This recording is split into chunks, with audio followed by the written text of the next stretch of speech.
Hi, this is Carrie from Tone Wars. We're gonna go live in just a few minutes, but before we do, I just wanted to take a few seconds to say a few things. Jared and I really appreciate when you guys tune in and interact with us when we go live. We work very hard to make sure that our live streams and our produced videos are educational and entertaining for everyone. Believe it or not, there's a lot of work that goes into our live streams and our produced videos. So if you like what you're experiencing here, here's a couple ways you can help us out. The super chat feature is turned on and any amount will be appreciated. Jared is also available for private consultation for a nominal fee. You can contact Jared through two of the links below. One is through our Tone Wars Facebook page and the other is through email. So thank you so much for your support. The live stream's about ready to start, so go pour yourself your favorite glass of whiskey or other libation and we'll be right with you. Cheers!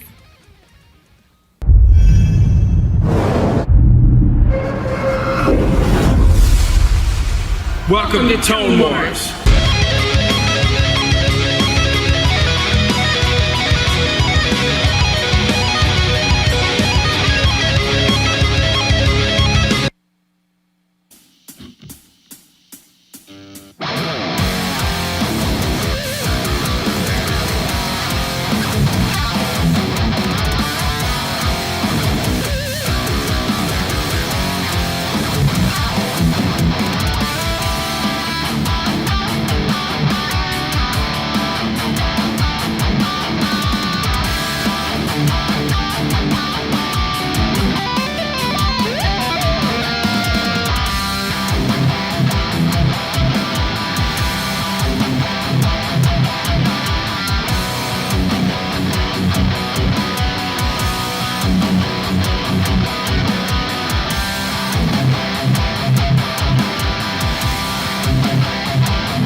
Hey everybody, what's going on? Woo! It has been a long day. right when I got this, I had to go wash a property. I had to wash a house on the deck today as soon as this arrived. So I played it for like 5 minutes and went right to work. So that was interesting. Yeah, there we go. Get rid of some of the background noise here. Thanks for joining me tonight. I won't be on super long tonight because I have to work. I got a full day tomorrow, and I'm pretty tired actually today. So I'll play several mixes for you. I'll probably do like, I don't know, 2 more mixes, and we'll play some riffs, and I'll go over some of the features on the amp, and just, you know, play my typical tire kicking riffs on it, just so you guys can get an idea of what this amp sounds like. And I'll give you a description of it. I literally, well, I played one on the show. It was several months ago. My friend Mike Hasty, who's turned me on to a lot of really cool amps, let me use his, and I was blown away at how good it sounded, especially mic'd up. It sounded amazing. I really like it in the room as well, but man, this is one of the best recorded amps I've ever heard. It just records very well. The mics I'm using are the Sennheiser 421 mixed along with the Shure SM57 on a Mesa 212 cab with vintage 30s. No post or pre or anything on it, no EQ, no compression, no nothing. It's all just raw. So there's no, you know, EQ or anything. No tricks. So yeah, and I loved the amp, but the one that he let me borrow for the show had that plain black front. It didn't light up like this one does. And I don't know, I'm an aesthetics person. I have to have the aesthetics. I love having really nice aesthetics with the amps that I own. I love having them light up and just look awesome. So I waited for a while and looked on Reverb to see if I could find a used one that had the aesthetics that I like, and lo and behold, the other night this popped up, and it was one of those things. I made an offer on it and went to bed, and I was like, well, if I get up in the morning and they accepted my offer, I guess it is what it is. And sure enough, they accepted my offer, and I got it shipped to me. So it's been pretty excited, you know. The metal stork stopped by and dropped off my new baby, and the guy was really cool. He packed it up really nice. You know, put the Fragile sticker on the box and everything, and made sure that it was it got to me in a good amount of time. So that was really cool, and he was really cool to deal with. So that was nice, and it's everything that he said it was. It's in mint condition. It looks great, and I want to show you kind of the different looks that it has. If you turn off the loop, so in channel 2, the KSR turns red, and it turns blue on channel 1, and with the loop on, it turns green to let you know the loop's on. So what I like is I like the fact that Kyle Rhodes, when he made this, he's giving you indicator lights, but the indicator lights are also like an aesthetic thing that you appreciate as well. So it's actually a cool thing. It's not just a little light that comes on. The amp changes, you know, the logo changes color and stuff. So I love it when people think like that. They think beyond just functional. It's like, well, let's make it cool and functional at the same time. And you still do have your indicator lights here, so when you have the effects loop on and you switch channels, it lets you know that you're on a different channel as well. So that lets you know the loop's on, and these are your channel indicators. And again, with the loop off, these are your channel indicators. So that's kind of cool. Most likely I will get my Helix or my HX Effects to control it. I just literally didn't have time to do that today, but I will. This is a 2-channel amp. Channel 1 can pretty much sound, I guess, identical to channel 2, so you can have a really nice tight rhythm channel and then an awesome juicy lead channel on this, and that's kind of how I have it dialed in right now. In fact, they're pretty much the same. Let me switch between channels while I'm just playing a riff. They're really close, so let me just do that for you so you can hear how it sounds. Trying to keep track of the comments here, and my phone's not keeping up with you guys. All right, so 1 second here.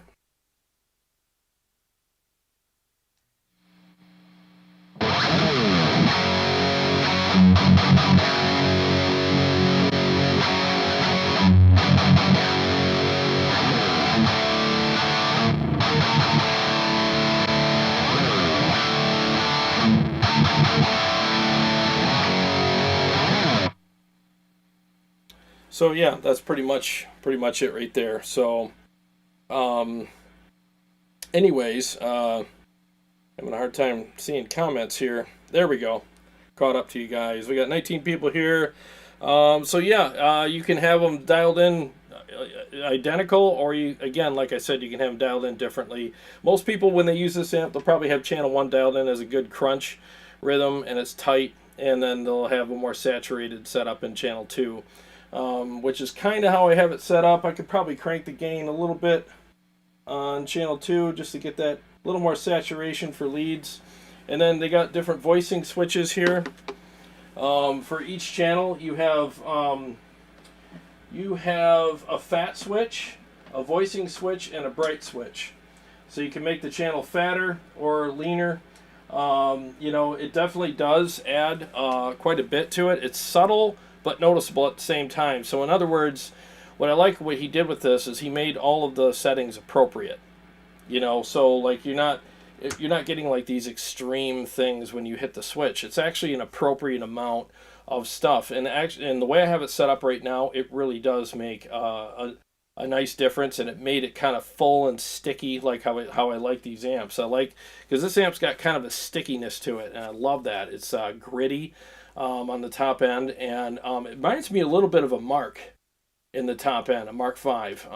It is along those lines a little bit, but if I have them side by side, I could probably tell you more similarities between them. But the top end and the stickiness is kind of like a Mark, so I kind of like that.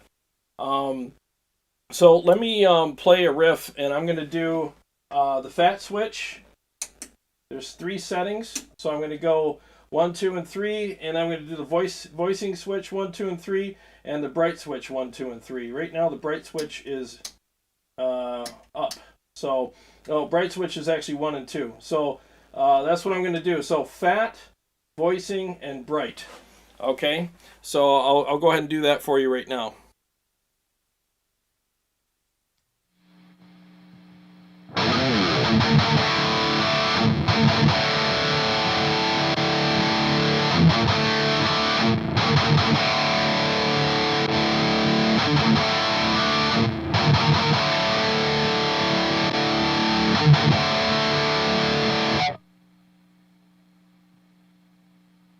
That was pretty freaking cool. Now I'm going to do the voicing switch. Hang on.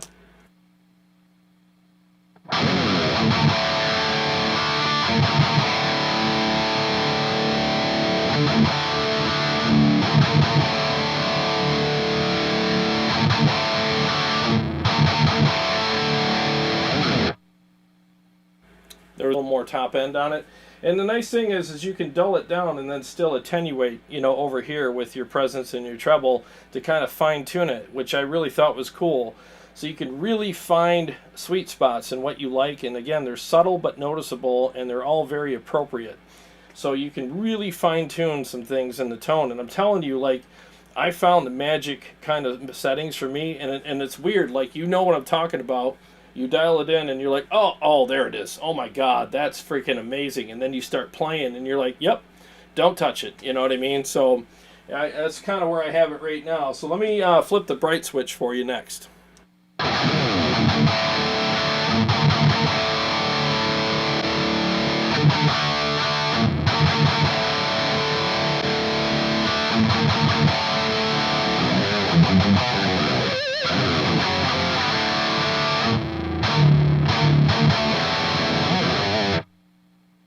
Wow, it's freaking nice, man.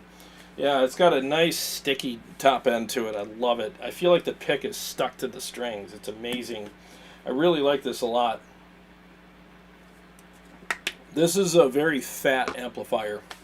Very fat. Loves to be mic'd, loves to be recorded, but equally sounds great in the room. The feel is great. It's got a nice big feel. The strings feel nice. I can feel the pick like scraping across the strings. And again, it's kind of sticky, and there's this just enough give in it to make you feel like you're punishing your strings. And I love that balance. It doesn't feel stiff at all. It's got a nice, just enough give, so the transients, you know, when you're playing, you can just feel the pick kind of bouncing a little bit, and it's freaking amazing, you know. very responsive. Now let me do it. Let me shut the overdrive off. So what I have is the precision drive on right now, and the attack knob is 2 notches up. Everything else is pretty much in the middle, except for gain. The gain is pretty much at 7 o'clock. You know, it's just barely up. So yeah, so let me play it with the precision drive off, and then I'll go ahead and turn it on.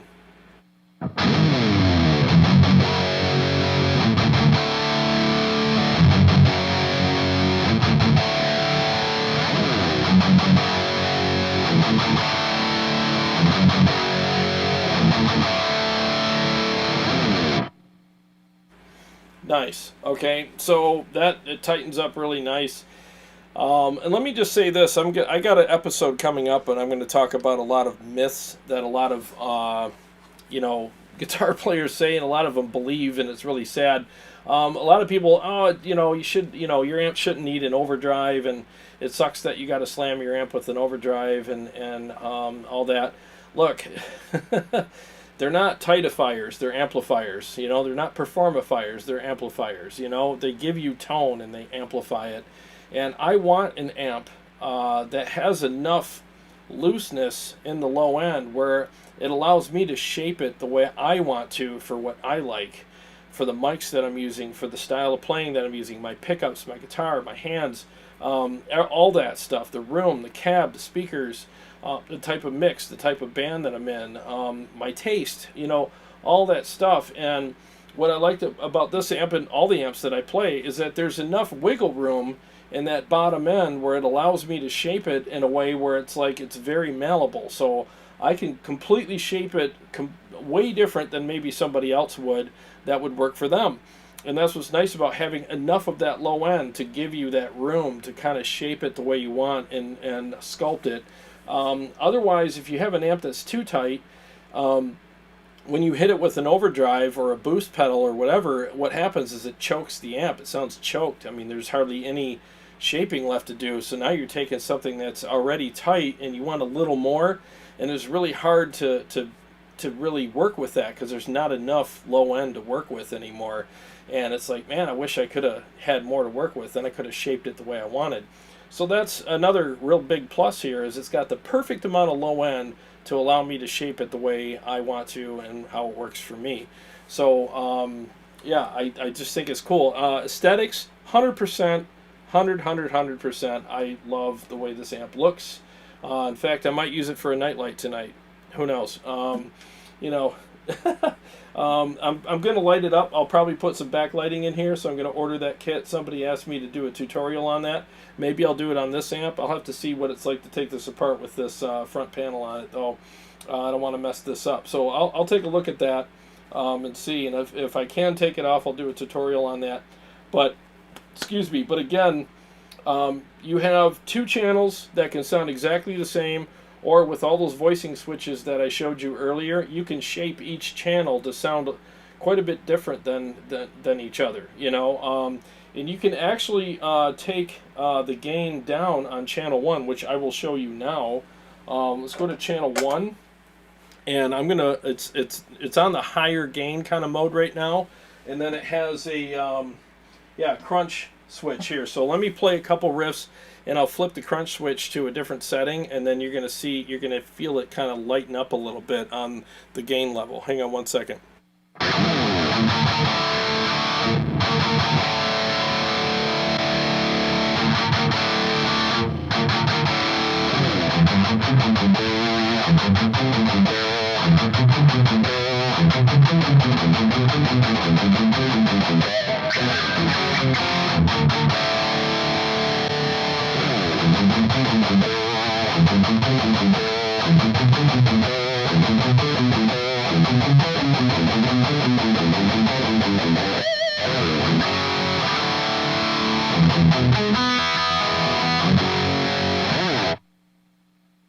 So there you go. You can have even less gain if you want for, like, I don't know, moody riffs or just like a probably like AC/DC on steroids, kind of like amount of gain. You got the AC/DC kind of almost clean, but it's got just a little more, you know. And when you push it with the overdrive, it's got a nice attack to it, and it's kind of cool for some riffage, you know, just for some cool little staccato-y type riffs. And the pick, I mean, let me play a little more on that, because I was kind of liking how the pick was digging in the strings there. 1 second.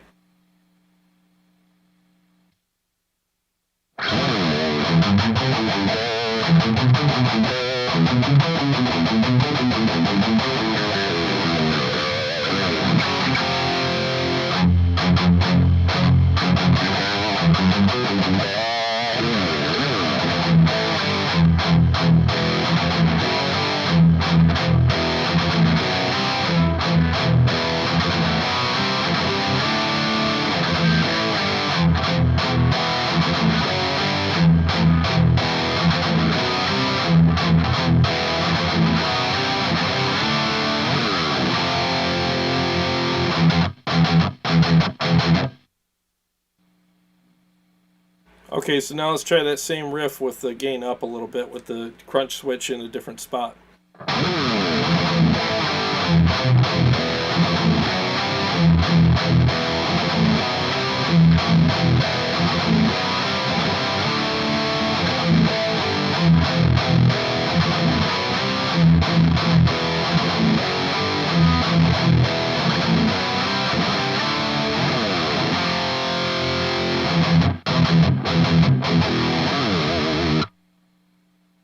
Nice, very cool. Yeah.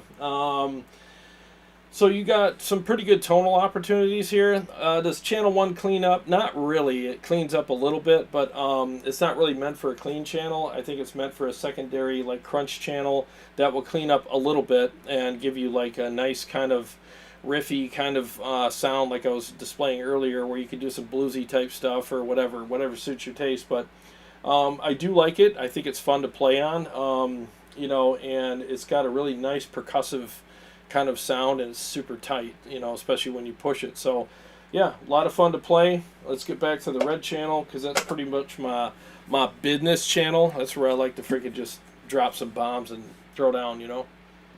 Let me say hello to some people here, and I'm going to switch guitars. I'll do some more riffs and answer any of your questions. Oh, it does come with a foot switch right here. So you have the loop and the master, which switches between the two channels. So that's pretty much it. I'm pretty sure I can control it with the amp switch out on the Helix or my HX effects. I will find out and do that if that's the case, because I think that's a great feature to have. So let me say hello to some people, and then we'll switch guitars here. I think I saw Jason Taylor in here earlier. What's up, Jason? How you doing? Thanks for being here. Sean Hockey, what's going on, buddy? My phone's interfering with things here. The Truly One, hello from Texas. What's up, man? Good to see you. Mayhem. Let's see here. Gunnerman54. He says hello from Ontario, Canada. What's going on, buddy? Good to see you here. Sean Hockey says Youngstown, Ohio. Oh, wow. You're not that far from me. You are about maybe 4 hours or so, maybe 4 to 6 hours from me. That's cool. Keep getting a bunch of... Let me turn that off there. Sorry. The amp wall, she grows, Brent says. Yeah, man. The amp wall is definitely growing. I forgot to turn my lights on in my EVH. The hell was I thinking? There we go. There. It's kind of subtle on the show, but yeah, man, I'm adding more and more amps to the wall. I'm going to grow it and try to get as many amps down here as I can. I'm really, really digging all these amps and the interaction I have with them. And I will be profiling them. I already had profiles of this out, my website, tonewars.com. And I'm going to update the profiles now that I have it. I'm going to put directs, and I'm going to update it with the new mics that I got, which is a Sennheiser 421 mixed with the Shure SM57. So those profiles will be out soon. And what you hear tonight is going to be in the Kemper profile, so it's going to sound amazing.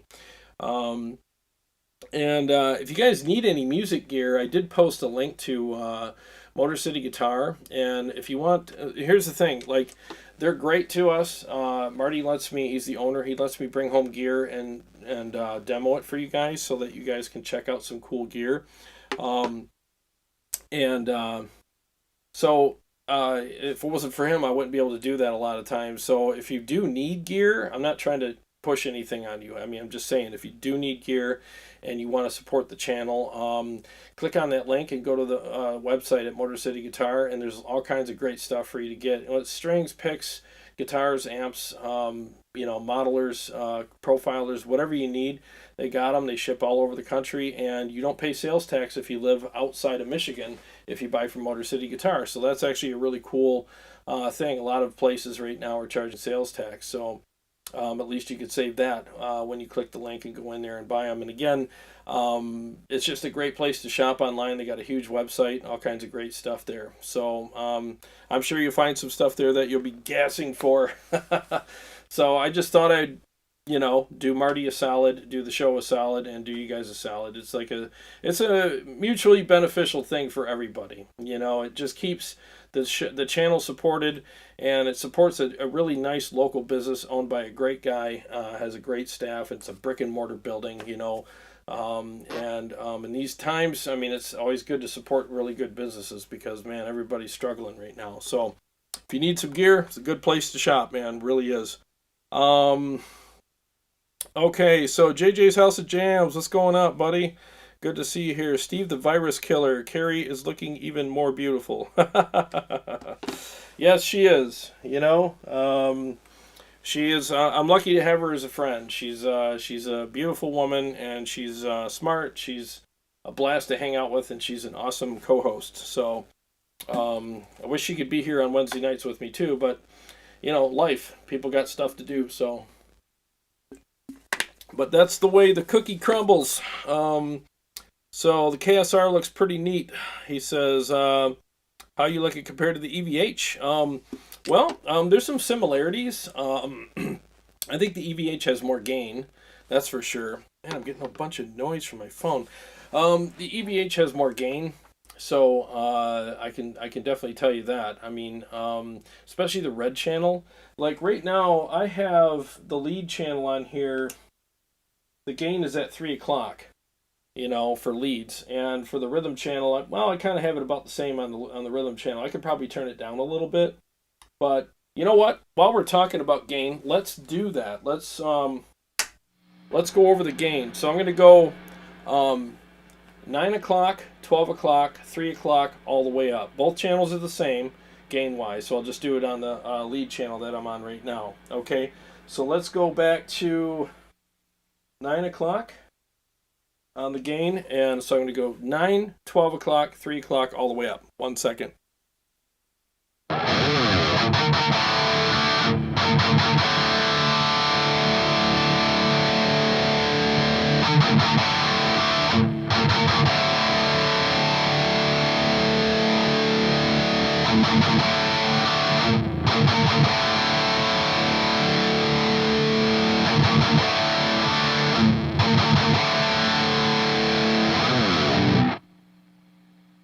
Okay, so for rhythms, you definitely don't want to be all the way up on this amp. It gets kind of muddy. I'm sure the overdrives and stuff, you can probably attenuate for that a little bit, but for me, the sweet spot's 3 o'clock. And some people, man, 3 o'clock, that's kind of high. It all depends on the amp. Some amps have a way bigger amount of gain. So what do you call that? Headroom. A lot more headroom on the gain. So like I said, with the EVH on the red channel, I'm at 11 o'clock. And that amp's just freaking fire-breathing beast at 11 o'clock on the red channel. On the blue channel, I'm all the way up, and all of it's usable. It doesn't get muddy. It's just like that full saturated kind of sound and feel, but it's not overly saturated because the all the way up on the blue channel on that amp is probably about 10 o'clock on the red channel. So you know what I mean? It's like it's crazy. So all amps have different. It's just a different setting. So So yeah, I mean, this one here, again, I'm at 3 o'clock, and that's kind of where I like it for what I'm doing, which is rhythm and lead on the same channel. So that's kind of why I have it dialed in that way. Um, but it feels great, and it doesn't get muddy. I'll play again, like it's at 3 o'clock. I'm going to play this a stupid riff, and you'll hear how clear it is.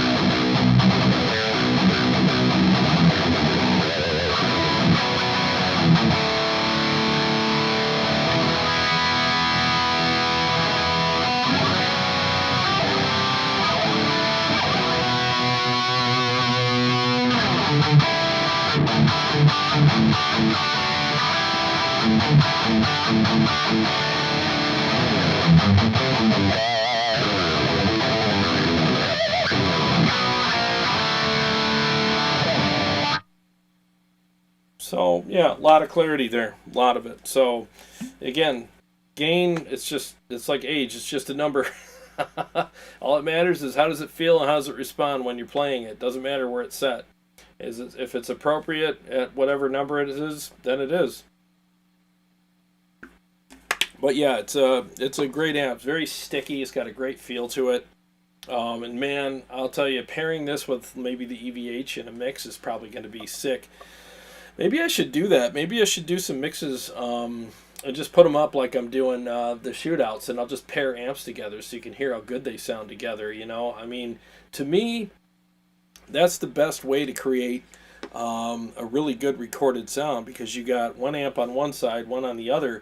And I feel like when you have, like, let's just say EVH and EVH, and you double track with it, this is as fat as your tone's going to be. Like, here's your wall of sound right here, right? But if you have this on one side, the KSR, and then the EVH on the other, they have different frequencies. So they're going to go like this, and you can have this wall of sound. You know what I'm saying? It's like this is bigger than this. Both are good, but I would think that this would be better, you know, because this is going to have all these different frequencies that this has, and you just put them together and you get this huge wall. So that's kind of my thought on it. That's the best way I can kind of give you an analogy about it, but I think it makes sense, you know. The best tones I ever got on a recording were when I used two different amps, one on each side. Always sounded better than using the same amp. Let's see here. Let's see, David Walls, what's going on, buddy? He says, hey Jared, had a crap day, and just seeing your streaming has just gave me a great ending to a rubbish day. Anyways, greetings from Scotland. Hey, what's oh man, you know, thank you so much for the kind words. I mean, seriously, dude, you just made my day, because I didn't have a crap day, but I had a tough day because I worked out in the sun today, and it was a little cooler than usual, but still, working out in the sun's working out in the sun. And I had to do a huge, pretty good sized job today, and I was pretty tired when I got home, and I'm literally running on 4 hours of sleep right now, so I'm pretty tired. So like, it's nights like this where I'm like, man, I want to go on and I want to have a hang with you guys, but I'm just tired, and it's like my body's like, I just want to go to bed. I want to chill out, and my body's like, I don't want to carry all these amps around and set them all up and stuff, but my mind is like, yeah, but I want to hang out with my bros. So it's like, it's comments like that and seeing all you guys here that really put energy in my, put gas in my tank and make me want to just do this. It really does. So you guys make my night as well. So I'm happy to be here for you. And seriously, it's comments like that make me want to do this even more. And even on the days where I'm not feeling it because I'm so tired, I'll remember that and be like, wait a minute, hopefully I can help put a smile on somebody's face tonight, and that's what encourages me to keep doing it. So thank you. Let's see here. Yeah, Steve says, I like the logo and that it has a function. Yeah, isn't it cool? Like, so you got let me make sure I got this off here. So there's your channels. So here's channel 1, channel 2, and then this tells you that the effects loop is on. That's just so cool. It really is. I love that feature. I mean, again, it's like it's functional, but it also looks cool. Wait till I get the backlighting in there. That's going to look even better. So, yeah, so let's see here.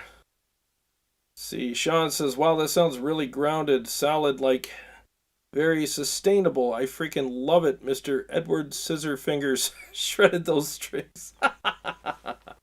Thanks, man. Yeah, it's a great amp. It really is. I'll play 2 more mixes for you in a minute. Just want to catch up to your comments here. Yeah, JJ's House of Jam says Rev does the same color thing with channels. Yeah, it's cool. I love it. Again, I'll say it again. I love it when companies get creative with the functions of an amp. It's like, well, I'm kind of an extremist myself. So for me, I always like to go, well, all right, so this is the basic bare minimum thing that we got to do. We got to like tell them that you're switching channels. You got the little lights. Okay, well, I mean, yeah, that's good. Now they know what channel they're on because they got this dinky little light, which on a stage, not so great, you know. Hey, why don't we put our logo on here? What a great way to brand our product. We got the branding going. So, like, why wouldn't you market your product like that? There's your freaking logo, like a bat signal, like right there. How do you not see that?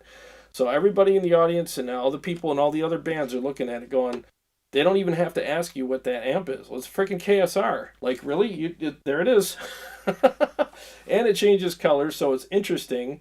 I just, like I said, I love that kind of stuff. That's exactly what I would have done, except I would have taken it a step further and backlit it. You know, I think that would be cool. And there's a logo on top where it kind of breathes. I can't show you that right now, but there's a plate with the KSR cut out of it.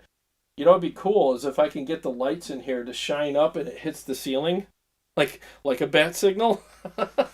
That'd be kind of cool too. So we'll see. We'll see if it'll do that. Probably have to get some pretty bright lights. But I love that. Aesthetics are everything. Well, not everything, but they mean a lot to me. Because I had an opportunity to buy the other amp when Mike was selling it. And I was like, I'm going to wait because I want this one. I want the one with the cool stuff on it. And I'm glad I waited.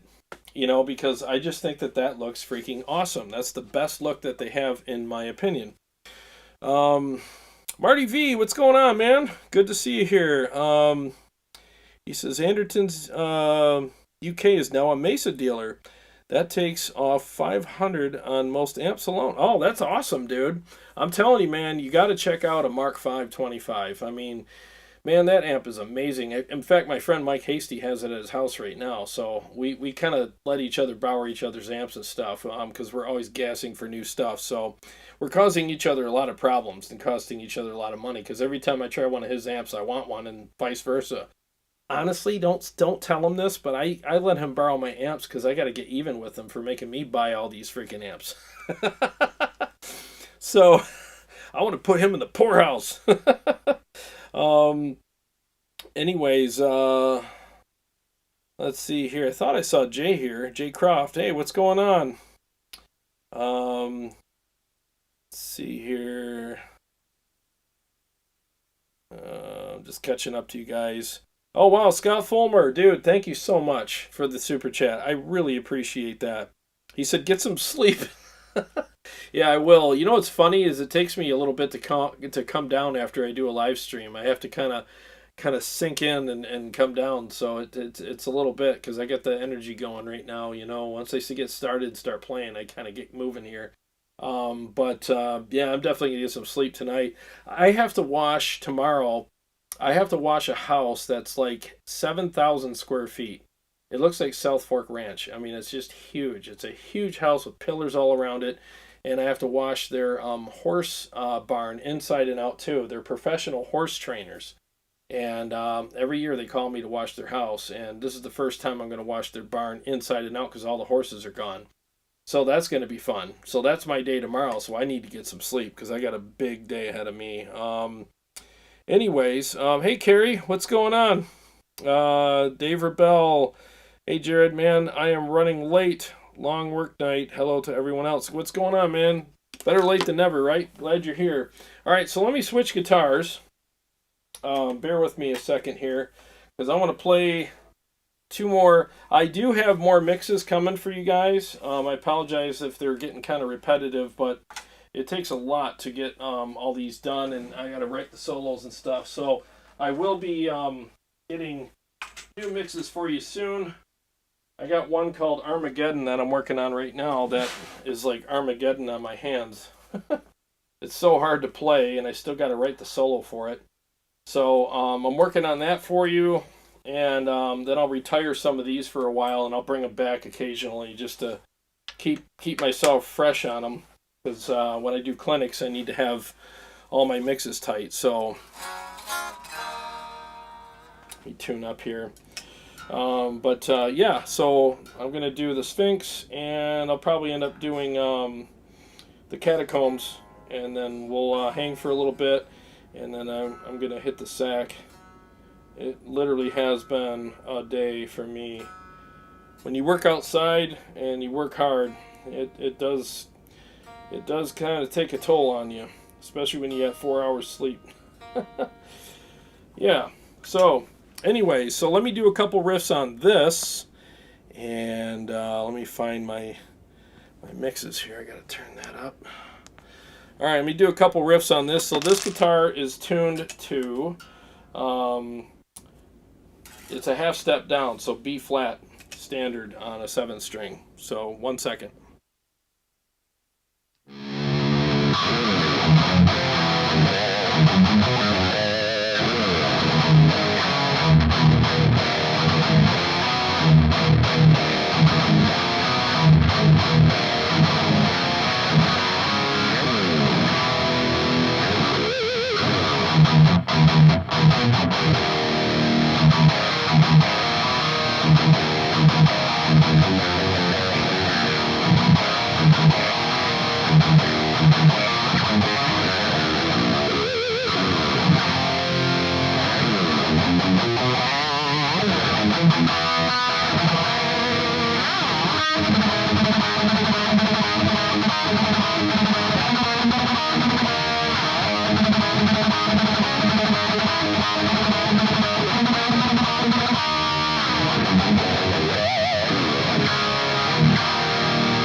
Oh man, yeah, that was fun. Wow, yeah. Okay, so let me just tell you guys something too. A little, little bit of vulnerability here. I am a. Let me take a sip here. Need a moment? I'm a pretty insecure player, so I need amps that kind of make me feel confident. You know what I mean? Like I need an amp that it's got that fullness. It's got great attack. It's got a lot of aggression and texture, and the feel has to be there for me, or else I feel like I suck as a guitar player. I don't know if you guys can relate to that. Maybe you can, maybe you can't. I always think it's just me that feels that way, but I'm heavily reliant on how an amp feels to me. And I need a little bit of forgiveness too. I like to play amps that have a teeny bit of forgiveness to them, that are a little bit lenient, because I'm not the best guitar player, obviously, out there. You know, I think I'm just kind of like an average guitar player, and I don't have a lot of time in the summer to practice that much. So a lot of times I come on these shows and I literally warm up for a half an hour if I'm lucky before we go live, and that's my practice for the day. You know, so I need amps that make me feel more confident. And the amps that I have on the show that I really like, that I end up buying, are amps that do that for me. So just so you guys know, if you are like me and you kind of grasp for that confidence boost type amplifier that's a little forgiving, I'm not saying that it has like note hiding technology or it like makes you sound, you know, I think you know what I'm saying though. I like an amp that's very supportive. There you go. I'm looking for amps that are supportive, and all the amps that I play on the show that I end up buying are supportive amps that I really feel confident with. They're confident boosting amps, and I like that, because when you're on tour and you're playing out a lot, or even when you're in the studio, you want to feel like you can conquer the world while you're up there. You want to feel like I can do no wrong tonight. Every note I play is going to be amazing. And it's nice to have an amp that kind of accentuates that. So this one does this big time because it's kind of juicy and fat. And it's got all that really nice kind of fullness to it. And that sticky texture that it has. I feel like king of the world when I'm playing. I feel like I have more authority in my playing. And same goes for all of these.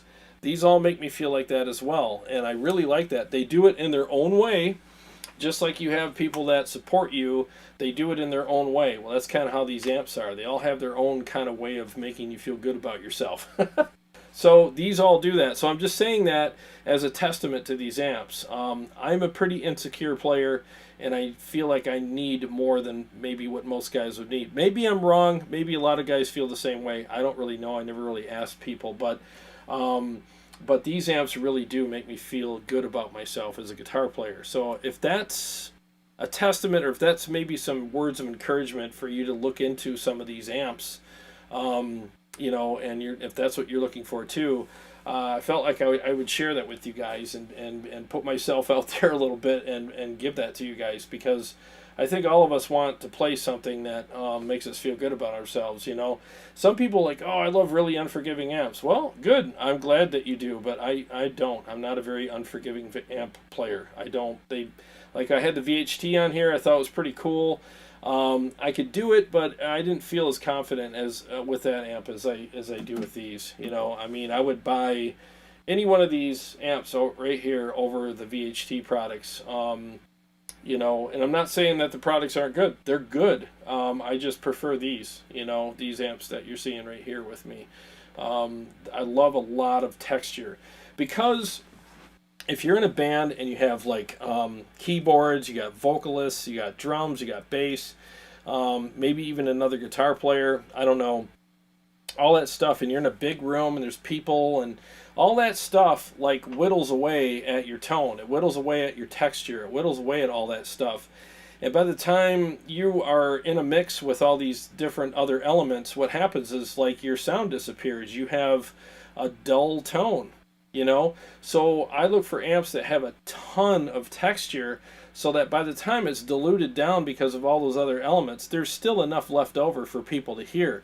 I want to hear the pick hitting the strings. I want to hear the pick scraping on them. I want to hear the stickiness. I want to hear those notes kind of breaking up and having that kind of really nice broken, sticky, like percussive texture that's going on there.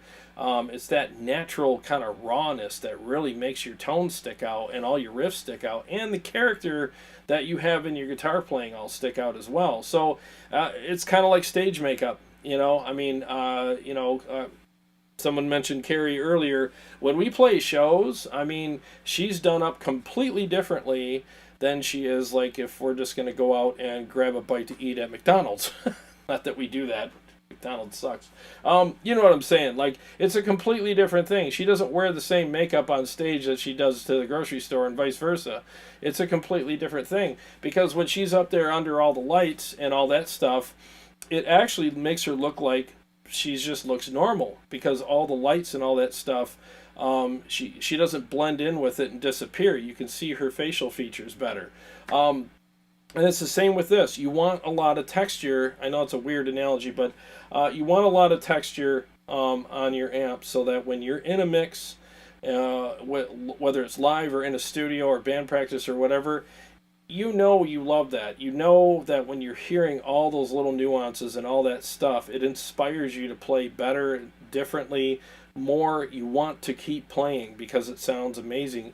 And when you mic it up, all those microphones pick it up as well. So yeah, if you're looking for texture, here you go.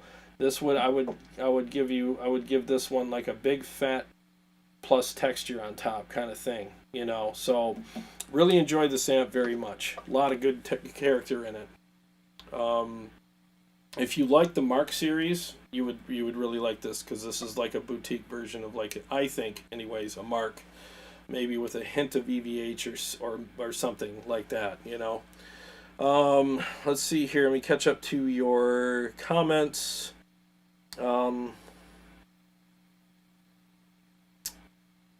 Marty, he says the Harley Benton works fine as a Mesa 212 stand. Yeah, I have the Harley Benton upstairs. You know, I got it delivered a month ago. I still haven't plugged into it yet. That's how busy I've been.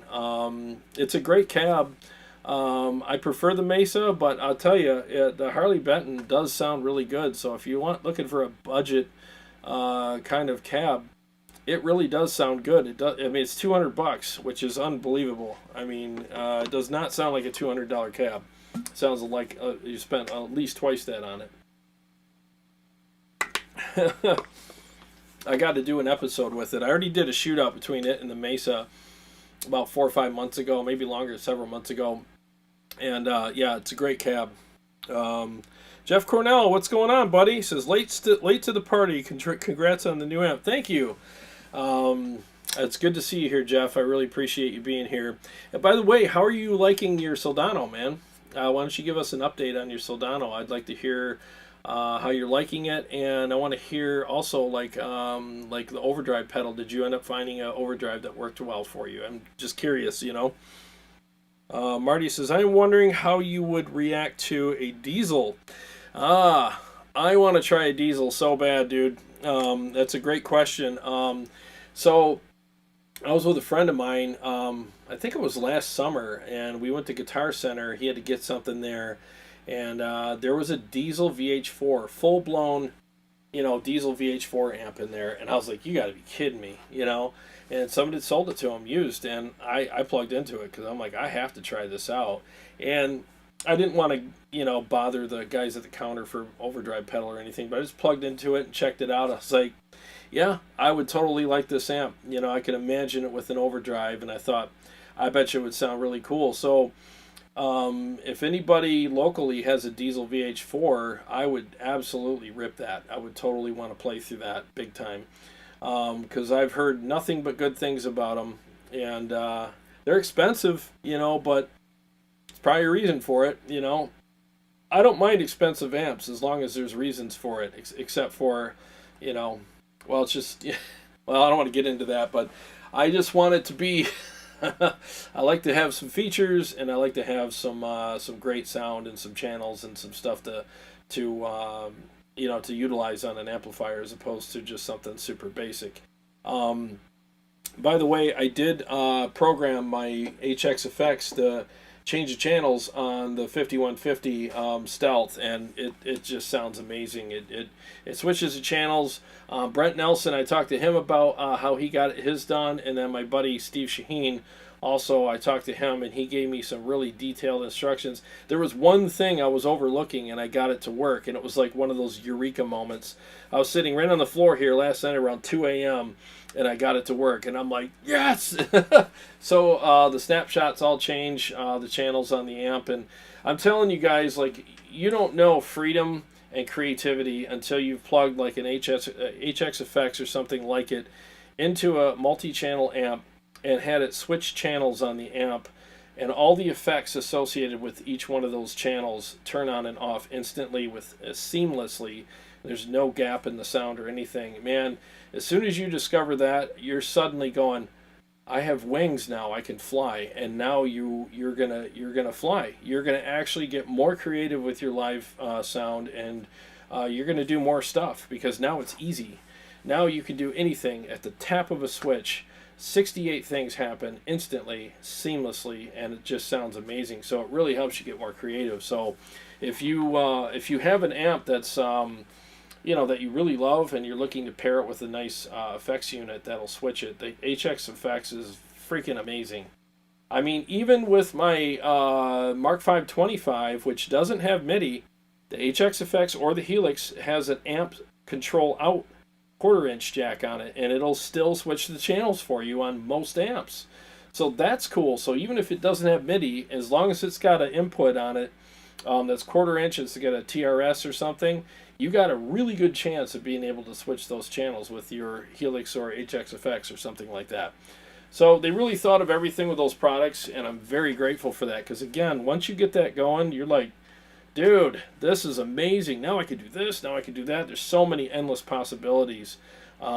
with your live show. So like now all the stuff that you used to be dismissive about, like, I don't need all that. Now you're like, yeah, I kind of need that now because it's easy, you know, once you get it programmed. It's freaking amazing. Once I figured it out, programming it is like minutes. It's almost like a minute or two tops, and I can program everything on my amp now. So that was really cool. You know, it's good to have friends that can help you out, so I appreciate that. Jason Taylor, thank you so much for the super chat, man. He says KSR equals killer sounding rig. Thanks for the demo. Keep rocking. You're welcome, man. You're very welcome, and thank you for being here. I mean, this is why I do this. I love showing you guys some cool amps, and I love hanging out with you guys. So I really appreciate that very much. Mule Blues, what's going on, man? He says, Tone Wars, I had an early Splon quick rod, not a forgiving amp. Very dry. I need some sag, some squish. Yeah, you know, I played, let me see if these are, got a dry mouth here. I played a Splon quick rod. A friend of mine, Darren Moore, bought one. And he likes the vintage type tones, which I totally respect and I totally understand. He plays a lot of 80s and vintage stuff, and honestly, I think that's really cool because he's a young guy. He's like in his 20s, and he's keeping the classics alive, which I think is amazing, and I got a lot of respect for him for that because that's the best stuff to learn off of, you know. But the amp, I played it. And I can totally understand why people like those if you're into like the vintage type stuff. But it didn't really work for me. It had kind of a hollower kind of sound. It wasn't as beefy as like something like this. You know, I like a big fat sound where, like I said, it's a wall. Where some of these amps like the Marshall E type stuff, it seems like there's like a hollowness inside. They're not full. It's like there's some frequencies missing there, and I totally understand why people like them, and I have a lot of respect for that, but it just doesn't work for what I do. Every time I play one, I feel like my riffs don't have as much authority as like something like this. You know, this, tons of authority, you know, and that's what I like, and it fits my you know, my playing style and the type of music that I play. But if you're looking for something that has a fatter type sound and you want something that has a little more authority, I can guarantee you even the Mark 525, if you're kind of on a little on the budget side of things and you're looking for something that is smaller, man, that amp is killer. I mean, and I know it's like $1,500 or whatever, which doesn't, for some people's, like, that's not really budgety or whatever, but compared to a lot of the Mesa stuff, it's a pretty good deal, you know.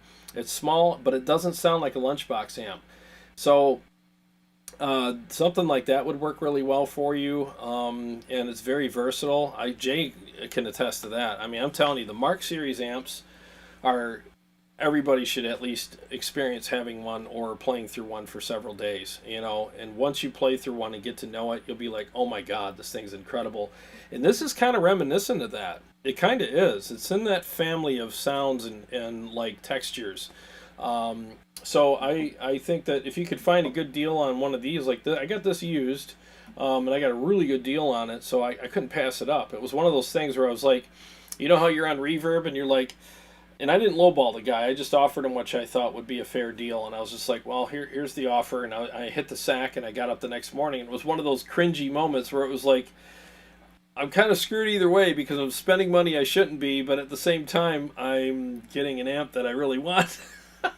Or if he doesn't accept it, well, I probably shouldn't have spent that money anyways, but I kind of missed out on it. So it was like, either way, it was bittersweet, you know, but I'll take the fact that he accepted the bid and sent it to me over me losing out on it. Because, again, I've had my eye on this aesthetic for, gosh, several months now on a KSR, and most of them were selling for a lot higher than I was able to pay. And, again, I found a great deal on it. And I couldn't say no. I really couldn't, because I'm like, when's the next time I'm going to find a deal like this? You know, so that's why I got it, and I'm this is a keeper. This isn't one of those amps that I'm just going to keep for a while and sell. No, this is going to stay on the amp wall, and I will play it at least once a week and cycle through all my amps with it. I'm still in my honeymoon phase with my Mark 525, the Stealth, and then now I'm adding this, and it's just like... But, I mean, I'm finding good deals on stuff, and I want to do reviews and do profiles, so that's part of why I'm getting them as well. And I'll be doing a dial-in series on these too very soon. Like the Mark 525, as soon as I get it back from Mike, I'll probably start with that because that's one of the unicorn type amps out there. And a lot of people buy them and don't really know how to dial them in. So I want to do like a dial-in series on that amp. And then I'll pick a different amp every couple weeks and do another dial-in. Those will probably be, you know, produced, edited type videos so I can go do close-ups and stuff. But I thought it'd be cool to help people find... you know, have an easier way of finding good tone on their amps, because again, some people just they dial with their eyes and not their ears, and they don't realize that it's okay to push things farther than normal, because every amp is voiced differently and has different tolerances with gain structures and things like that. And I'm willing to look past what the knobs look like, and I'm willing to I have a knack for you know, paying more attention to what they sound like. And I want to help people achieve better tone with their amplifiers. And there's probably some amps out there that a lot of people, like the Mark series, that people don't know how to dial in, and they play them, and they're like, I can't fix this thing. Doesn't sound that good. Because honestly, without that EQ, that thing sounds like an AM radio. It sounds terrible. You know, as soon as you flip that EQ on and dial it in properly, it's like the amp just comes alive, and it's like Frankenstein after he got hit with lightning. You know, it's alive. It's amazing. So. This is a little easier to dial in, but you do have a lot of voicing switches. But finding your sweet spot with that is also very important. So I'll probably do one on this too. Let's see here. Steve Shaheen, he says, programming my snapshots now. Loving this thing. Now, and thanks again, dude, for sending me those detailed instructions. Because, man, there was the one thing I was overlooking, and I'm like, duh. I felt so stupid, and then as soon as I implemented that, everything worked. So yeah, I'm telling you guys, like, I'm not trying to sell you stuff. I'm really not. I'm just making recommendations as a friend would to another. You know, having something like the HX Effects paired with your amp and allowing you to switch things. I mean, Steve can attest to that. It is literally like a whole new world just opened up to you. Possibilities and ways, and like I said, now you're flying instead of running. It is amazing. You can literally take off now and just soar with that rig, because there's so much you can do, and it's easy, and it's not corrective, it's creative, and that's the kind of stuff I like, is creative stuff. Let's see, Marty 5 says, and also by using snapshots and Helix, you can change channels while your delay trails still keep ringing out. Exactly. And it really makes a difference. There's not these awkward moments when you come out of a solo and go back into your rhythm. The delays still spill over, and it's like a crossfade into your thing. So that's what's great about the snapshots, is you're constantly, I'll use a Kemper term, morphing from one thing to another, and there's no awkward, uncomfortable kind of moments there. It all just kind of flows into each other, and it gives you a chance to do a produced performance live. And that's the difference between a band that just sounds okay and average and a polished band that sounds more experienced and professional, because they have a very produced sound, because their effects are dialed in properly, and there's this seamless transitions between things. I don't know how many times I've seen bands live, and the guitar player's on the stage and his effects are terrible. He'll do delay. He'll do like solos and little moody things that sound really cool, but there's no delay, or it's dialed in horribly, and it just sounds terrible. And it's just like, it's so uncomfortable. It's like a really bad delivery of something that was actually really good, and his effects ruined his performance. And I'm a big, I'm really huge on effects. I want my effects dialed in properly, and I want them to sound amazing, and I don't want any awkward moments in my playing. I mean, I create those enough by being human and not playing things properly sometimes and screwing up. Why have the effects dialed in so that they actually add to that? You know what I mean? So I want my stuff to sound like an album. like a polished, produced album, even when I'm playing live. And that's why I'm creating presets for, the presets for Line 6 for their marketplace and for my website. So like the 4 cable method preset that you heard tonight, it's up on my website right now. I still have to upload it on Line 6s soon, but it's a 4 cable method. It works with any amp and allows you to have great effects for rhythms, leads, cleans, everything. And they're all set up in snapshots, so everything's very seamless. So it really is fun to get creative with that stuff. Jason Taylor says, I buy a lot of gear through Reverb as well. I know exactly what you mean.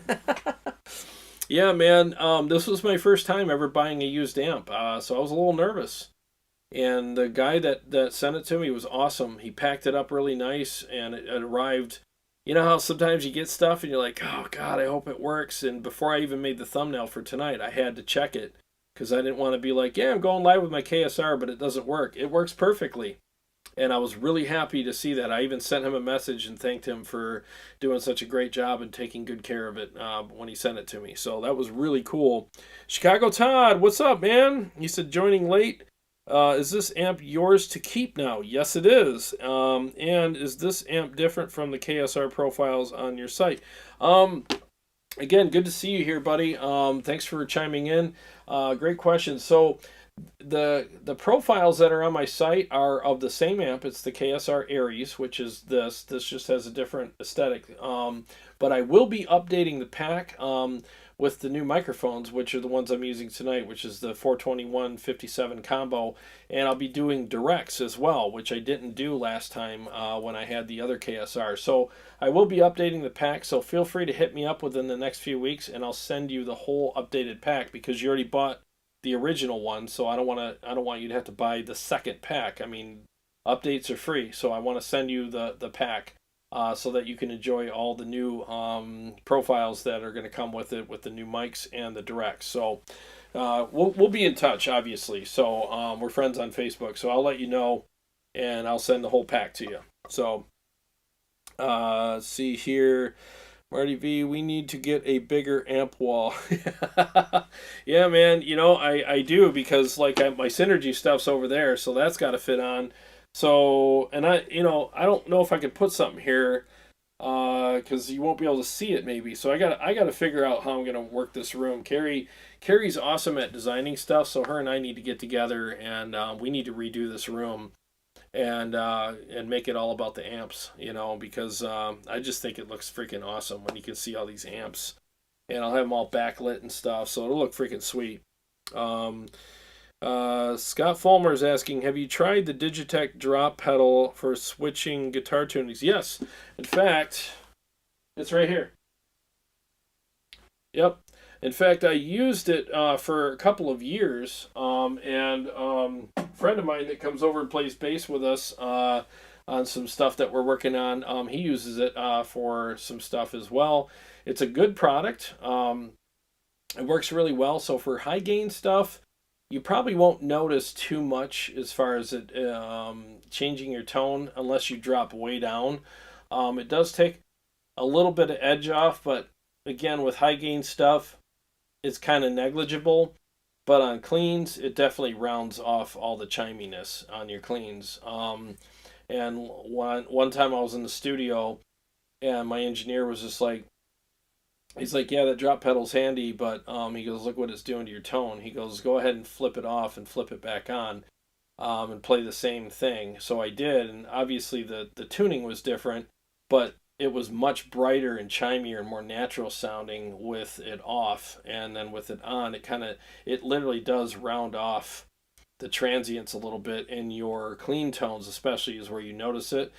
So he said, well, I could fix it with EQ, in post, but it's something to keep in mind. So then I ended up going, I guess I got to buy more guitars. Shucks.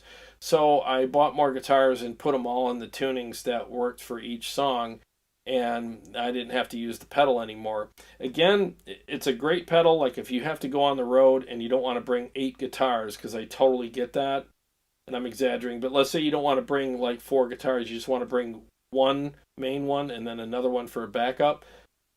that pedal will save your butt on the road, because you know, it's nice to be able to think like, yeah, I'm going to bring all my guitars, but after the third show, you're going to be like, why did I do that? You know, there's all these guitars I got to maintain, and that sucks. So this way, on the road, it definitely makes things easier for you. But in the studio, I would do one of two things. I would either bring the guitar in the right tuning for the song, so you don't have to worry about EQing it afterwards, or just tell your engineer, we're gonna have to nudge the EQ on my cleans, because with this pedal, it does dull things down a little bit, and it's noticeable. It's not a deal breaker, but it is noticeable.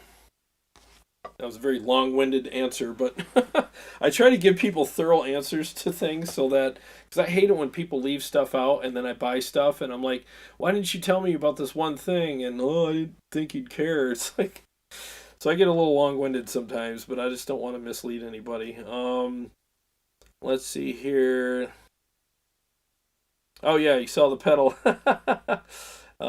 Digital drop is also in the Helix.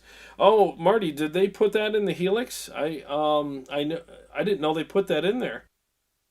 That must be an update I missed. I don't use the pedal anymore, so I probably didn't even pay attention to that update. But that's actually kind of cool to know. I know they got some polyphonic stuff coming out soon, so that's interesting. Um, let's see here. Jason Taylor said MIDI. MIDI is like one of the best thing that ever happened to guitar players. Really is. Like, if you really want to simplify your rig, get an HX Effects, get rid of all your pedals, or at least, you know, the ones that are in the HX Effects that you're happy with the sound of, and have that thing switch your rig for you. There's nothing better. I'm serious. Like, it's so nice when you can just hit a snapshot, a whole bunch of effects either turn on or off, or change settings on them instantly, seamlessly, and your amp switches channels too. I mean, it's just the coolest thing, man. It really is. I never get tired of celebrating that every time. It's just like, oh, this is awesome.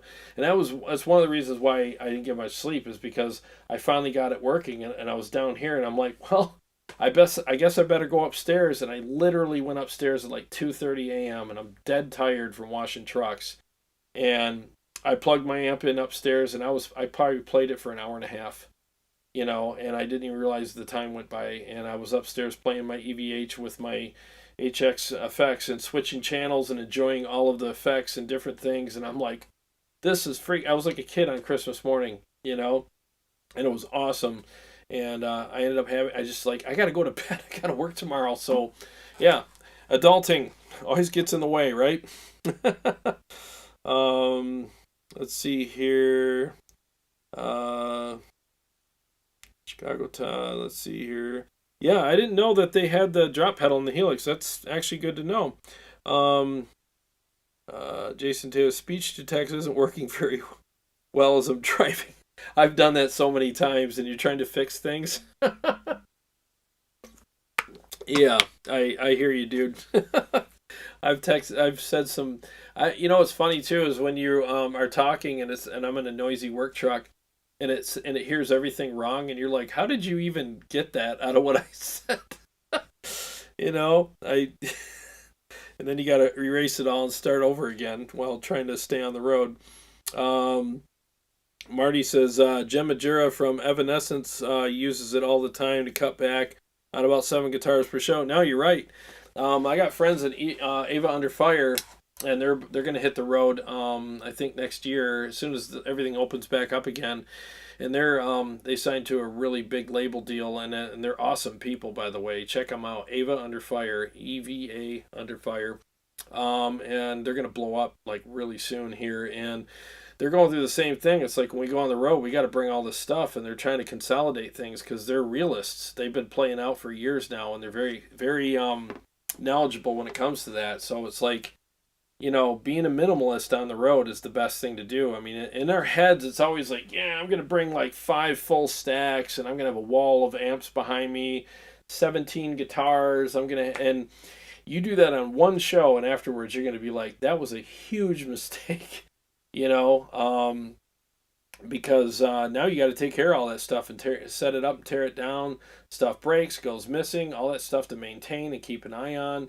I mean, I'm not kidding you, man. I wouldn't be able to do it. And the more seasoned musicians that have been doing it for a while, they'll look at somebody that's got all that stuff and go, "He'll learn." First tour, huh? Yeah. How could you tell? The wall of Marshalls and the '87 guitars. Yeah, that's how I can tell. Oh, really? You guys don't do that? Nah. No, you'll learn. Yeah, call me after 3 shows and we'll talk. Trust me, man, you don't want to be bringing all that stuff. So that's what those pedals are for. And that's the thing a lot of people got to keep in mind. Like, a lot of this stuff is meant for convenience sake, for us when we're on the road or we're doing stuff where it's like, I need to be kind of a minimalist in this situation. So that's what these pedals are meant for. And a lot of us will take them and use them for outside of that, which is also fine. But that's when you start running into some limitations and start going, oh, yeah, this thing worked great on the road because I'm, playing in a big bombastic club with a lot of sound and stuff going on. But now that I'm in the studio, I'm kind of finding that this pedal is more of a handy tool to make things easier for me on the road, but it's not exactly ideal for the studio situation. So that you'll have to make some changes because of that. So, again, you could fix it in post, but I think it's always better to start out with a signal that's just great from the start. Let's see here.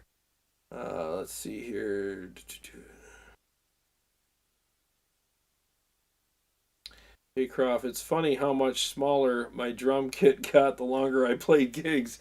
Yeah, man, I had this drummer. I'll tell you this quick story, and we'll wrap up in a few. We had this drummer in the first iteration of Rain, and he had like one of those rack system drum kits that like had like these beams, with all the stuff all over them, and it literally went from here to here, like it was almost filled up this whole side of the room. And it was a beautiful kit. It was awesome. It was gorgeous looking, and it was a DW kit. It was just amazing. And man, we booked a string of shows, and after that string of shows, he was like, "Man, I got to get a different kit," because it literally took him. He had to show up earlier than everybody else, and we'd get there, and here he is wrenching on his kit, putting all the beams and the posts together, putting all the drums on, and then when you get done and you're playing with several bands, I mean, getting all that stuff off the stage is a pain. So you had to carry his whole rack off the stage, grab his snare, grab cymbals, and then be in this little hallway in the dark, like wrenching on all the stuff and breaking it all down. And he's there for like 45 minutes breaking all this crap down and shoving it in his car. And it's like, yeah. So you want a nice big kit, huh? I mean, after a while, it's just not ideal, because the road will teach you a lot of stuff, man. It's a completely different animal. When it's a big difference between going on the road and going in your practice place and sitting at your kit, or you're flipping your amps on and playing them. I mean, it's a completely different animal. That's what changes everything, and that's when you become a minimalist. And rightly so. You save a lot of money, too. Marty says, last time I saw Guthrie Govan, Guthrie's freaking, God, that guy's amazing, perform with the Aristocrats, he did not have a ton of pedals anymore. He had a Kemper stage and some pedals. I'm telling you, man, like, I know I love these amps, and I talk a lot about them and say how much I love them, but if you guys ever saw me on stage, at a show, it's pretty likely that you would see me with a Kemper, because I would just profile, like I would profile all my amps, so I would just pick one for the night and just go, and it's just easier because, let's get real here. At the end of the night, or you don't want to be bringing 15 things into your house and then have to deal with that all the next morning. I want to get in my truck, drive home from the gig, one trip, just like the grocery store. I'm that guy that's got a bag on every finger, coming in from the grocery store, and I do not want to make a second trip out there. And I got one of those automatic hatches on my truck, and before I grab the last bag, I reach up and push the button, and I get that last bag out before that thing comes down, because I am not going back out there. I don't care. It's a thing with me, and I'm the same way with my gear. I don't want to make 15 trips back and forth. It sucks, and it's 3 a.m. You just got home. I mean, really, you want to do that?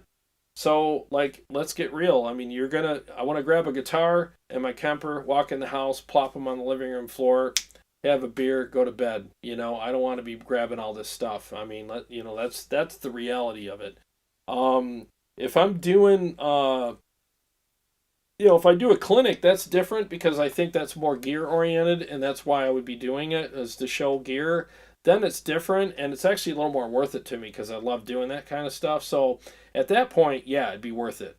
But not for a 30-minute set on stage, just playing the local show. I mean, as much as I love doing that, I just don't want to kill my back and, deal with all that stuff. But if I was to do some of my, and here's the exception, if I was to do some of my solo stuff that I got coming up, and I just want to go out and play one of my amps to go on stage and just do that, yeah, I'd probably bring an amp because, it'd be a coin toss between the two because it's just fun to take these out and freaking crank them and just see how they sound on stage. I mean, why not, right?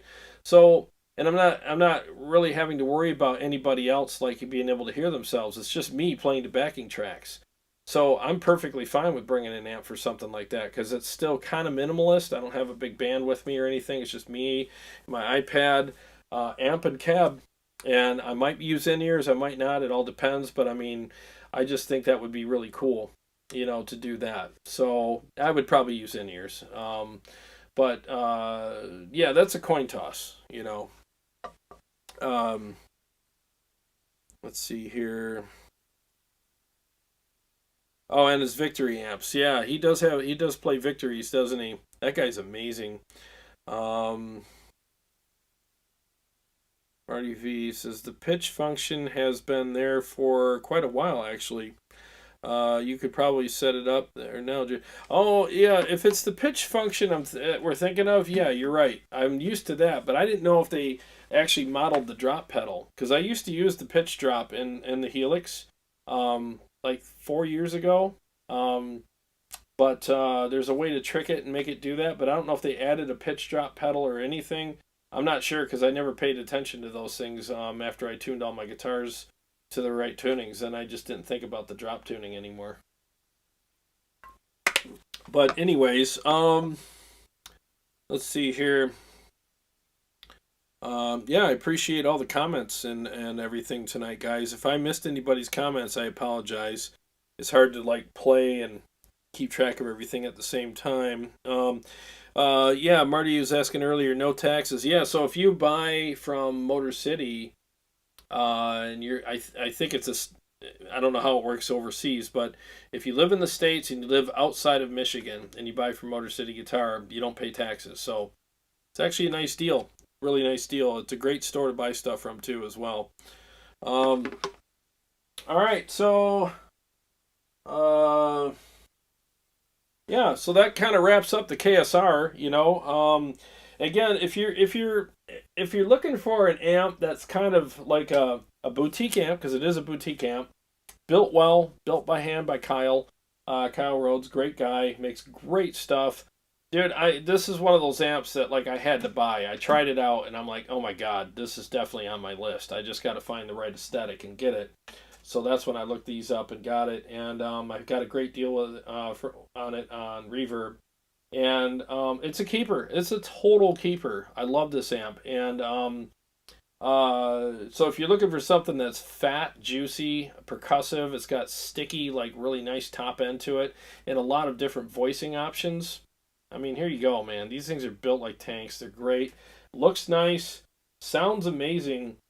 It records like a champ. Oh my god, does it sound good on the mics. It's just, my ears are really happy right now. So, and what's funny is sometimes you play an amp and then several months later your tastes have changed, or maybe you were just in the right mood for that amp that day, but later you play it and you're like, yeah, I don't know why I like that so much, Not the case here, because I played this several months ago on the show and I loved it, and I still love it just as much. In fact, when I fired it up this morning before I went to work, when it came in, it got here just after noon. So I fired it up and I was just like, oh, there it is. There's all the stuff. I'm like, oh, I don't want to go to work right now. I was like, This sucks. So I had to hurry up, get the job done, and come back and get it all sound checked for tonight. But man, I'm telling you, this is a great amp. And if you're a little insecure like I am with your playing, this will definitely make you feel a little more confident and really give you more authority in your playing. So I would highly recommend this amp. It's a top 10 list easy.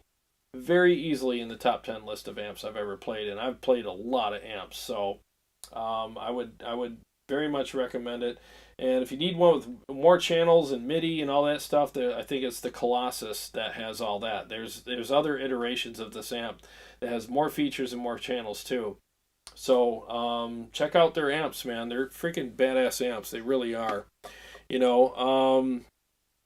Okay, so let me check a couple more comments before I close out the night here.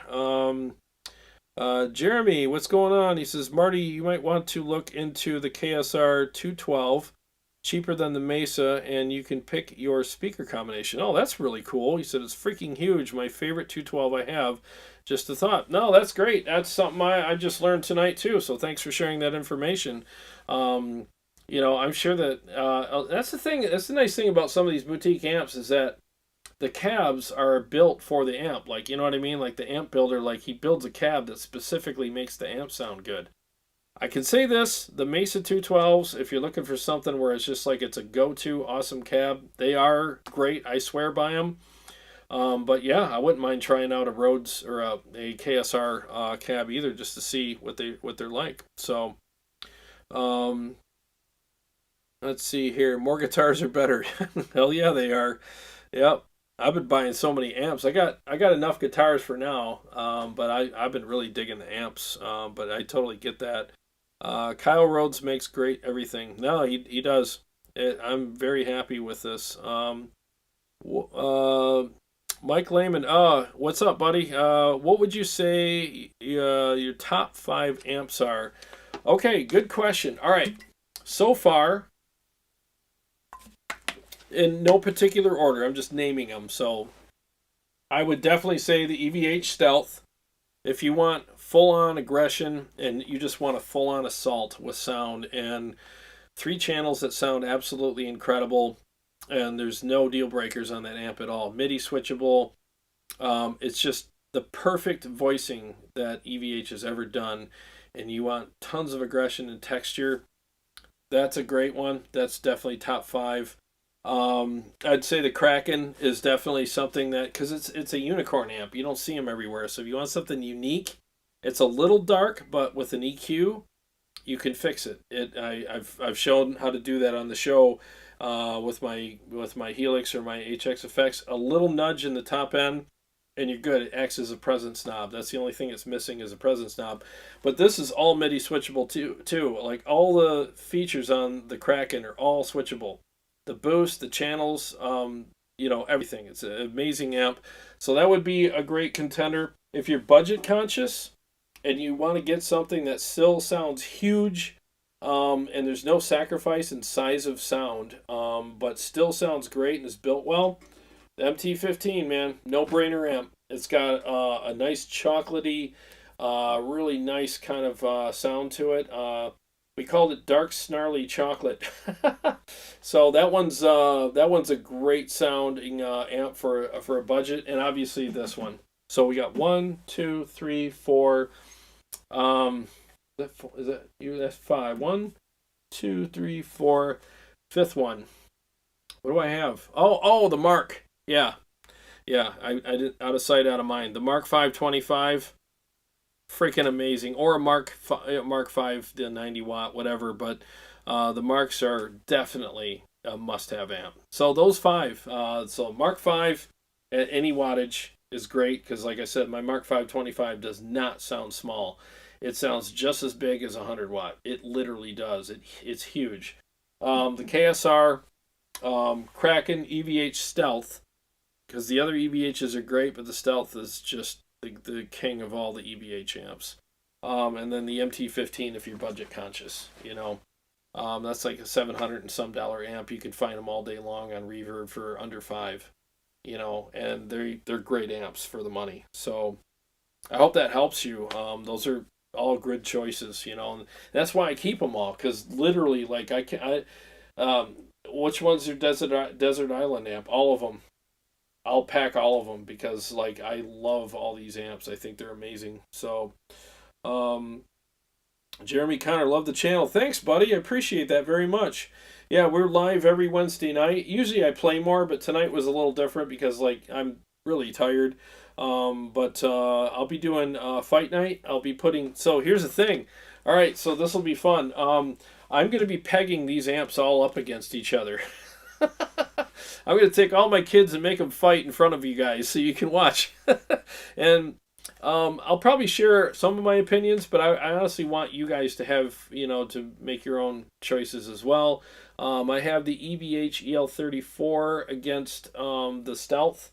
I just have to finish editing it tonight and put it up. So you either be up late tonight or early tomorrow or late tomorrow because I got to work. But that's almost done. I already shot everything. I just got to finish editing. But I'll be doing a lot of that. So I'll be putting all these amps up against each other very soon and having fun with that. So you can just see how they compare. I have a head track thanks to Mike Hasty. He told me about this. So you can literally A/B and it carries a load so you can switch between amps while you're playing so you can hear the difference immediately between two different amplifiers. And eventually on the channel, I'm going to get a multi-amp switcher where I can have all the amps on the wall, turn them all on, and switch between all of them all the time, which I think would be great so we can really do some cool shootouts down the road. That's down the road pretty far, but I mean eventually that's something I want to do. But yeah, I'll be pinning these up against each other just so you guys can see how they compare. You know, and then I'll probably also try to get them to sound similar, you know? So for guys who are like, well, I already have a KSR, but I really love how the EVH is. Can you make it sound close to that? And I'll be like, yeah, let's see if we can do that, you know? So we can do that too. It'll be fun. Let me just my phone there. Okay. All right. Let's see here. Mike Lehman, I have the 100-watt EVH. Oh, do you have the Stealth or do you have like the other ones, or which one do you have? I tell you, man, I think they're all great amps, but my preference is the Stealth, and I mean that with the greatest amount of respect, but I love the Stealth. Let's see here. Oh, Bud said, listening for over a half an hour, no tones. Yeah, I played quite a bit earlier, but I'll tell you what. I'll do the Sphinx again for you guys. I've got the guitar for it, so this is for the guys who came in late. So I apologize. A lot of times I just start out early with all the playing to get that out of the way so people don't have to wait. But I'll be happy to play again for you guys. And then I'll say goodnight, and then we'll carry on. So 1 second here.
I'll do a couple riffs for you too, so you can hear it.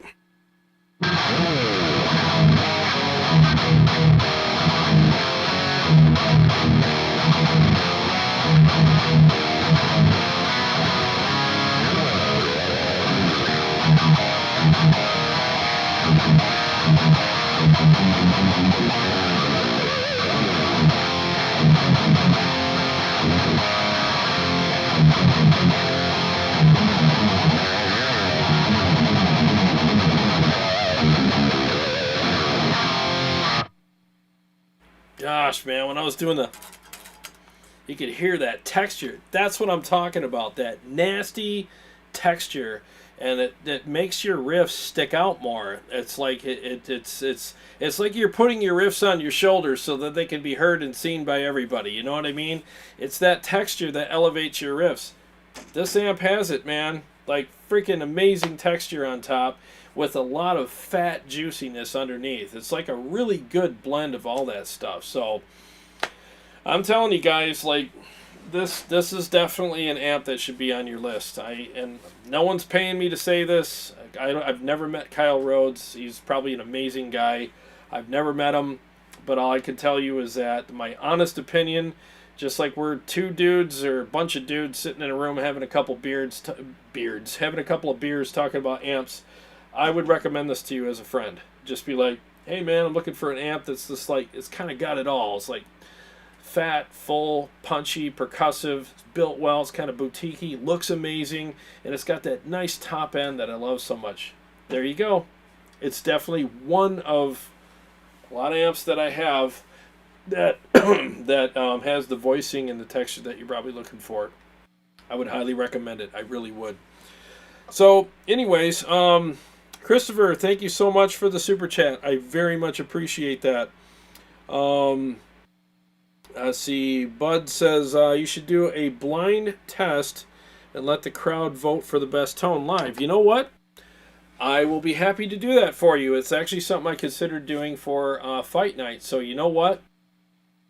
I'm going to make a note of that, and I think that's a great suggestion, and I'll be happy to do that. So I will be putting together fight nights very soon, and you know what? I like that because I'll just stay out of it.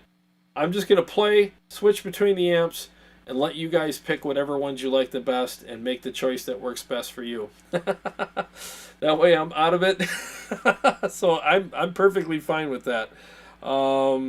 Yeah, Bud says the amp definitely has some grind to it. Oh, it does, man. It's sticky. It's got that sticky, like if you're rubbing two bricks together. It's got that, that really nice, like grippy, sticky kind of sound. I love it, but it's fat too. So it's a lot of good stuff going on with it. A lot of good stuff. Gunnerman says, how many guitars you got? I got 1, 2, 3, 4 Music Mans, and I got 2 Ibanez Prestige S-Series guitars that I haven't played in 5 years that are sitting up in cases. I just got to put them up on Reverb and sell them because they're great. But once you play, I got so used to these that anytime I pick up anything else, it feels like a trumpet. It feels so foreign to me. So, no one talks about Fight Night. Nobody talks about Fight Club. Yeah, that's funny, man. Yeah, Fight Night's coming back. It's going to be a different kind of Fight Night. I'll probably be the only contestant where I'm playing, and I may or may not bring somebody on from time to time, but I want to just play amps, use the switch tracker so I can, what's it called? The head track switcher, so that I can go A-B and you guys can pick out whatever you want, and just hear the amps A-B'd against each other. So I'll be happy to do that. Chicago Todd said, thanks. Have a great night. Waiting to see Dr. Chug's acoustic set. Oh, yeah. Do you even own an acoustic bra? Yeah, I will. I'm going to do something soon with that, but I usually play either through my Helix or Kemper with the acoustic. I use the piezo. I do have an acoustic upstairs, but I haven't played it in years. That's another guitar that I probably should sell. But anyways, all right, guys. Well, it's 9:51. Wow, I was only going to do an hour tonight. I ended up doing almost 2 hours. That's what happens. I end up having so much fun with you guys. I end up staying on longer than I thought I would, but I'm not complaining. I'm actually glad that I did. So you guys totally made my night. So anybody that's here now that wants to watch it back and just see the playing, I will put timestamps on, so you could just click and not hear me blab, and you could just go and see and hear me play. So so after this, I will watch it again and get all the timestamps up. They should be up later tonight, so you can rewatch it and just listen to the playing. So very much appreciate you spending your evening with me. I know there's other things that you could have done with your time, and I'm honored and privileged to have you here with me, and I very much appreciate that. So I will always try to do my best to do right by you guys, okay? So again, thank you so much for being here. I appreciate it. Krypton says, is there an EVH Stealth versus EL34 video coming? Definitely looking forward to that. Thank you. Thanks for asking, and it's about 85% edited. So it's going to be up within the next day or two at the most. I might even have it up tonight if I can get around to editing it before I hit the sack. So that will be up very soon. Thank you for asking. I appreciate it. All right, guys. Thanks for being here. Seriously, guys, I really appreciate this very much. You guys totally made my night. I was really tired, and now I'm probably going to have a hard time sleeping again because I got all this freaking good vibes and energy going. So, so if I can't sleep tonight, it's all your fault. But that's a good thing.